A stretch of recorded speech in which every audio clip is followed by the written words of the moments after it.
प्रिय विद्यार्थियों, मैं मधु दरगढ़ आज आपको classification and tabulation of data part 10 के बारे में जानकारी दूंगी, जिसे हिंदी में कहते हैं समंकों का वर्गीकरण और सारणीयन भाग 10। तो इसमें आज मैं आपको संचयी आवृत्ति से साधारण आवृत्ति बनाने के संबंध में बताऊंगी, जिसे कहते हैं prepare simple frequency distribution from cumulative frequency distribution. इसके लिए दो निकटवर्ती सीमाओं के आधार पर वर्ग बनाने चाहिए तथा उन सीमाओं से संबंधित संचयी आवृत्तियों के अंतर उन वर्गों की आवृत्तियों के रूप में लिख देने चाहिए। तो आप इस तरह से समझ सकते हैं कि दो निकटवर्ती सीमाओं के आधार पर हम वर्ग बनाएंगे और उन सीमाओं से संबंधित संचयी आवृत्तियों का अंतर उन वर्ग की आवृत्ति के रूप में लिखेंगे। एक सवाल ले लेते हैं। निम्नलिखित श्रेणी को साधारण अविच्छिन्न श्रेणी या सिंपल कंटिन्यूअस सीरीज में बदलिए। तो एक तरफ है प्राप्तांक और दूसरी तरफ है विद्यार्थियों की संख्या संचयी आवृत्ति के रूप में। तो 10 से कम प्राप्तांक प्राप्त करने वाले विद्यार्थियों की संख्या है 30। 20 से कम प्राप्तांक वाले विद्यार्थी हैं 70। 30 से कम प्राप्तांक वाले विद्यार्थी हैं 120। 40 से कम प्राप्तांक वाले विद्यार्थी हैं 168। 50 से कम प्राप्तांक वाले विद्यार्थी हैं 192 और 60 से कम प्राप्तांक वाले विद्यार्थी हैं 354 और 70 से कम प्राप्तांक वाले विद्यार्थी हैं 500। तो ये संचयी आवृत्ति दे रखी है। इस संचयी आवृत्ति से हम साधारण आवृत्ति बनाएंगे। तो आप देखिए प्राप्तांक दे रखे हैं 10 से कम 20 से कम, तो इन दोनों में अंतर कितना है 10 का। तो वर्ग अंतराल होगा 10 और इसके आधार पर हम वर्ग बनाएंगे 0 से 10, 10 से 20, 20 से 30, 30 से 40, 40 से 50, 50 से 60 और 60 से 70। तो ये तो हुए हमारे प्राप्तांक। दूसरी तरफ लिखेंगे विद्यार्थियों की संख्या या आवृत्ति फ्रीक्वेंसी f। तो आप देखिए सबसे पहले 10 से कम प्राप्तांक वाले विद्यार्थी हैं 30। तो 0 से 10 के बीच में विद्यार्थियों की संख्या आ जाएगी 30।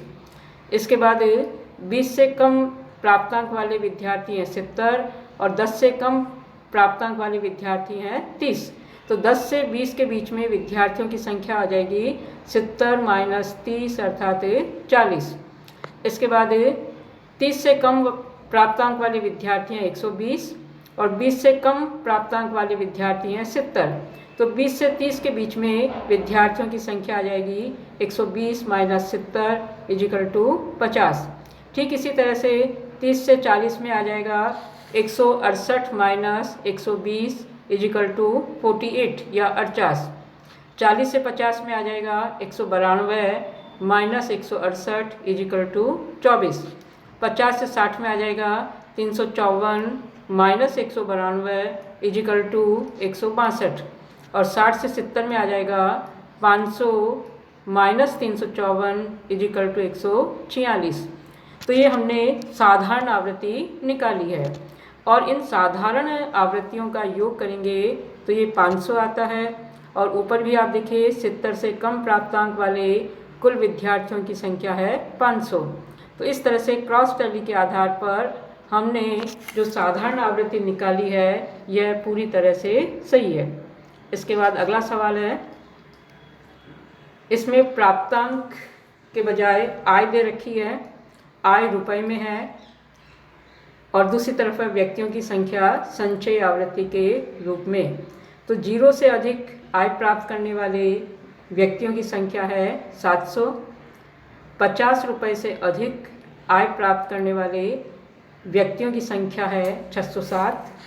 100 से अधिक आय प्राप्त करने वाले व्यक्तियों की संख्या है 402। 150 से अधिक आय प्राप्त करने वाले व्यक्तियों की संख्या है 245।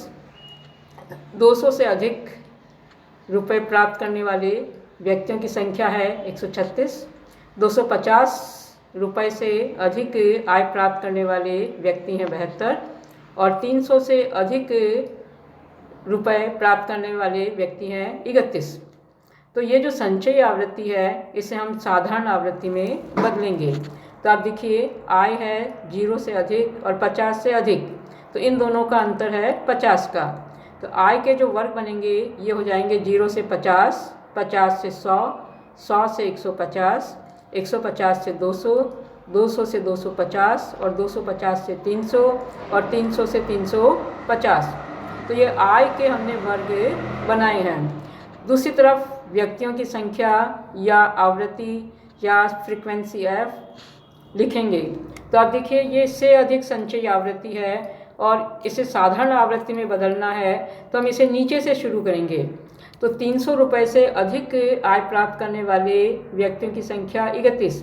तो 300 से 350 में व्यक्तियों की संख्या या आवृत्ति हो जाएगी 31। तो ये हम नीचे से शुरू कर रहे हैं, अर्थात जो हाईएस्ट वैल्यू है वहाँ से इसकी शुरुआत की है। फिर अगला देखिए आप 250 से अधिक आय प्राप्त करने वाले व्यक्तियों की संख्या है 72 और 300 रुपये से अधिक आय प्राप्त करने वाले व्यक्ति हैं 31। तो 250 से 300 के बीच में आय प्राप्त करने वाले व्यक्ति हो जाएंगे 72 माइनस 31 अर्थात 41। इसी तरह से 200 से 250 के बीच में हो जाएंगे 136 माइनस 72 इजिकल टू 64। इसके बाद 150 से 200 के बीच में हो जाएंगे 245 माइनस 136 इजिकल टू 109। 100 से 150 में हो जाएंगे 402 माइनस 245 इजिकल टू 157। 50 से 100 में हो जाएंगे 607 माइनस 402 इजिकल टू 205 और 0 से 50 में हो जाएंगे 700 माइनस 607 इजिकल टू 93। तो इस तरह से हमने साधारण आवृत्ति प्राप्त की है। तो ये जो आवृत्तियाँ हमने निकाली है इनका योग करते हैं तो ये योग आता है 700। और ऊपर आप देखिए 0 से अधिक आय प्राप्त करने वाले व्यक्तियों की संख्या 700 दी हुई है। तो क्रॉस टैली के आधार पर हम कह सकते हैं कि हमने ये जो साधारण आवृत्ति निकाली है ये पूरी तरह से सही है, न कम है और न ज़्यादा। हमारा आंकड़ा पूरी तरह से बैठ जाता है। तो आज इतना ही, धन्यवाद। शेष अगली कक्षा में।